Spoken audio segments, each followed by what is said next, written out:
میں ایک بات بتاتا ہوں، پچھلے زمانے کی ایک بات ہے کہ ایک پرہیزگار شخص تھے، متقی تھے بنی اسرائیل میں، ایک خاتون جو فحش کاموں میں ملوث رہتی تھی، طوائف تھی یا جیسی بھی، وہ آئی اس عابد کے پاس، یہ پرہیزگار شخص تھا۔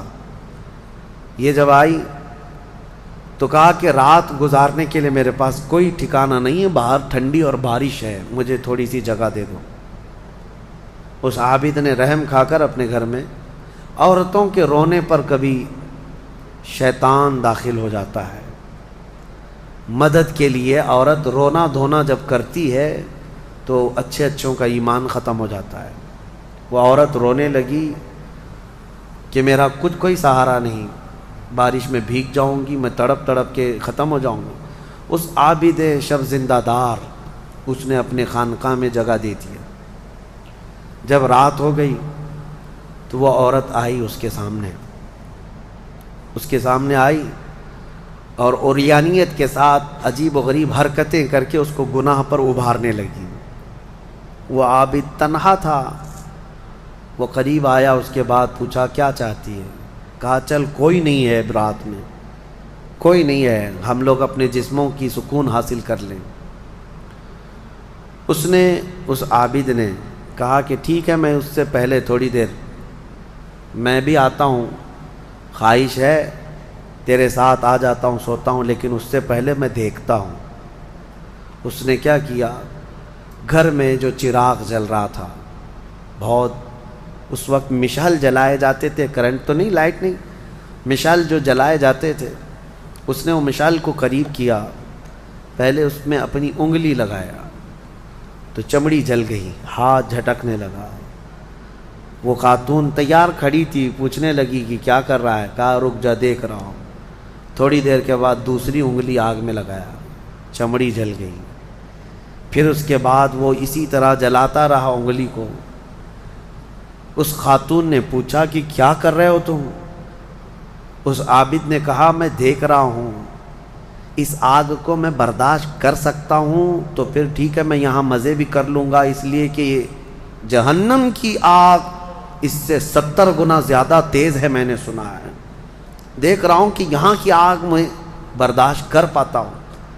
2 انگلیاں سامنے کیا، 3 انگلیاں کیا، 4 انگلیاں جب مشعل میں لگایا تو پورا چمڑا جل کر کے صرف انگلیوں کی ہڈیاں کالی ہو کر رہ گئی، ہاتھ پورا چمڑا لٹک گیا، پورا ختم ہو گیا، ہاتھ پورا جلا رہ گیا۔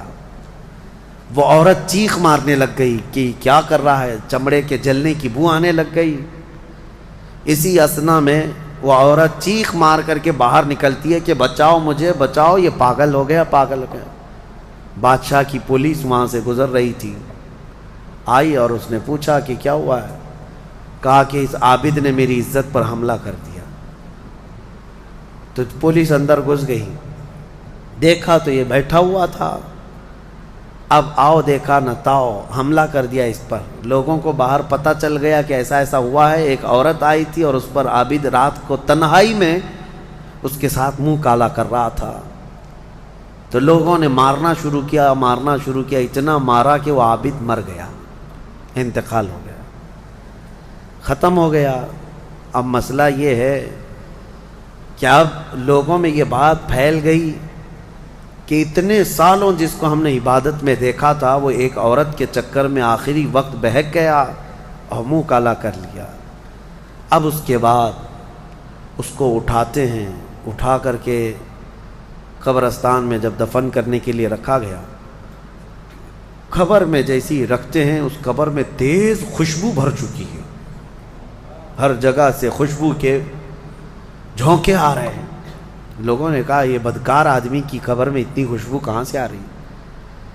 اس کو دفن کر دیا اور یہ بات مشہور ہونے لگ گئی۔ بادشاہ خود بھی آیا، پوچھا یہ کیا مسئلہ کیا ہے؟ تو لوگوں کو جب یہ بات سمجھ میں نہیں آئی تو علماء کو بلایا گیا اور پوچھا گیا کہ کیا مسئلہ ہے؟ کہا گیا کہ یہ بدکار نہیں ہو سکتا، یہ اللہ کی رضا میں انتقال کیا ہے۔ اس خاتون کو پکڑ کر لایا گیا، پوچھا گیا کہ کیا کیا معاملہ ہوا تھا، سچ بتا۔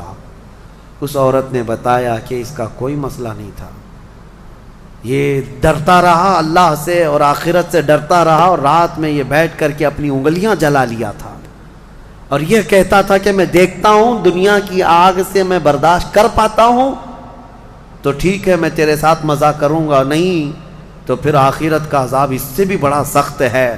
وہ یہ کہتا رہا اور میں بھاگ کر گئی، اتنے میں لوگ آئے اور اس کو مار دیے۔ بادشاہ نے پوچھا کہ دیکھو اس کو پھر سے نکالو، نکالا گیا۔ اس خاتون کے بتائے ہوئے اعتبار سے جب دیکھا گیا تو اس کا ہاتھ جلا ہوا ویسے ہی موجود تھا، جلا ہوا ہاتھ ویسے ہی موجود تھا جیسے اس عورت نے واقعہ سنایا تھا۔ پھر لوگوں نے بہت توبہ کی کہ اس کو مارنے کا کیا گناہ تھا، اس کا جرم تھا، لیکن بہرحال وہ شہید تھا۔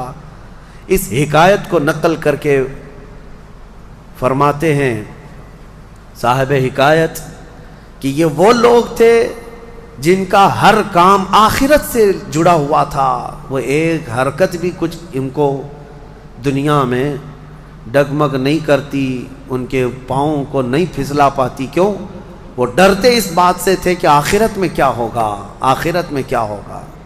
میرے عزیزو، میں آپ کو بتاؤں زنا کی جو سزا ہم نے بتائی تھی، اس سے قبل بھی میں نے بتایا کوڑے مار دیے جائیں 100 یا سنسار کر دیے جائیں، یہ آخرت میں دی جانے والی سزا کا 100واں حصہ ہے، اس سے 100 گنا زیادہ سزا وہاں پر قیامت میں۔ تو پھر وہ کیسی ہوگی سزا؟ پھر 100 گنا زیادہ سزا کیا ہے؟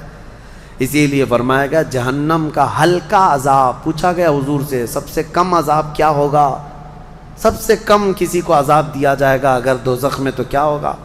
فرمایا گیا کہ اس کو آگ کی جوتیاں پہنائی جائیں گی جس کی گرمی سے اس کا بھیجا پک کر کے ابل رہا ہوگا۔ یہ سب سے ہلکا عذاب ہے دوزخ کا۔ پھر جہاں اللہ نے عذاب علیم کہا، عذاب عظیم کہا، عذاب مہین کہا، دردناک عذاب، بڑا عذاب، ذلت والا عذاب، تو پھر وہ کیسا ہوگا؟ بہرحال خلاصہ کلام میرا یہ ہے، آج ہم نے تلاوت میں یہی پایا کہ اے لوگو تم آخرت کے تصور پہ جیتے رہو، دنیا فانی ہے، دنیا فانی ہے، حساب کا ایک دن آئے گا۔ فَمَن يَعْمَلْ مِثْقَالَ ذَرَّةٍ خَيْرًا يَرَهُ وَمَن يَعْمَلْ مِثْقَالَ ذَرَّةٍ شَرًّا يَرَهُ۔ اللہ فرماتا ہے جس نے رائی کے دانے کے برابر نیکی کی وہ بھی دیکھے گا قیامت کے دن، اور جس نے رائی کے دانے کے برابر برائی کی وہ بھی قیامت کے دن دیکھے گا۔